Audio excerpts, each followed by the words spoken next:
ರಾಜಸ್ಥಾನ್ ವಿರುದ್ಧ ಭರ್ಜರಿಯಾಗಿ ಗೆದ್ದ ಗುಜರಾತ್ ಟೈಟನ್ಸ್. ರಶೀದ್ ಖಾನ್ ಆಟಕ್ಕೆ ಧೂಳಿಪಟ. ನಿನ್ನೆ ನಡೆದ ಪಂದ್ಯದಲ್ಲಿ ಮತ್ತು ಜಿಟಿ. ಈ ಮ್ಯಾಚಲ್ಲಿ ಜಿಟಿ ತಂಡವು ತಂಡವನ್ನು ಸೋಲಿಸಿದೆ.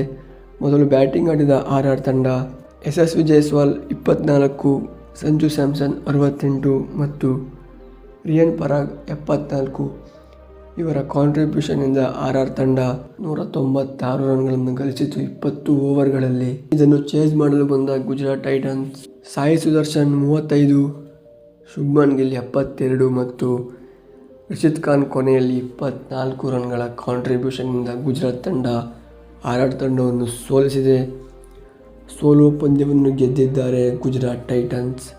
ಈ ಪಂದ್ಯದಲ್ಲಿ ಯಜುವೇಂದ್ರ ಚಹಲ್ 2 ವಿಕೆಟ್ ಮತ್ತು ಕುಲ್ದೀಪ್ ಸೇನ್ 3 ವಿಕೆಟನ್ನು ಪಡೆದರು. ಆದರೂ ಸಹ ಗುಜರಾತ್ ಟೈಟನ್ಸ್ ಬ್ಯಾಟ್ಸ್ಮನ್ಗಳನ್ನು ತಡೆಯಲು ಆಗಲೇ ಇಲ್ಲ. ಈ ಪಂದ್ಯ ಗೆದ್ದ ಮೇಲೆ ಗುಜರಾತ್ ಟೈಟನ್ಸ್ ಪಾಯಿಂಟ್ಸ್ ಟೇಬಲಲ್ಲಿ 6ನೇ ಸ್ಥಾನಕ್ಕೆ ಹೋಗಿದೆ ಮತ್ತು ತಂಡ ಮೊದಲನೇ ಸ್ಥಾನದಲ್ಲಿ ಉಳಿದುಕೊಂಡಿದೆ.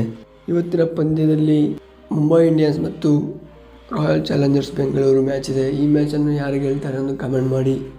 ವಿಡಿಯೋ ಇಷ್ಟ ಲೈಕ್ ಮಾಡಿ, ಚಾನಲ್ಗೆ ಹೊಸಬರಾಗಿ ಸಬ್ಸ್ಕ್ರೈಬ್ ಮಾಡಿ ಅಂತ ಹೇಳ್ತಾ ವಿಡಿಯೋ ಇಲ್ಲಿಗೆ ಮುಗಿಸ್ತಾ ಇದ್ದೀನಿ. ಸಿಗೋಣ ಮತ್ತೊಂದು ವಿಡಿಯೋದಲ್ಲಿ.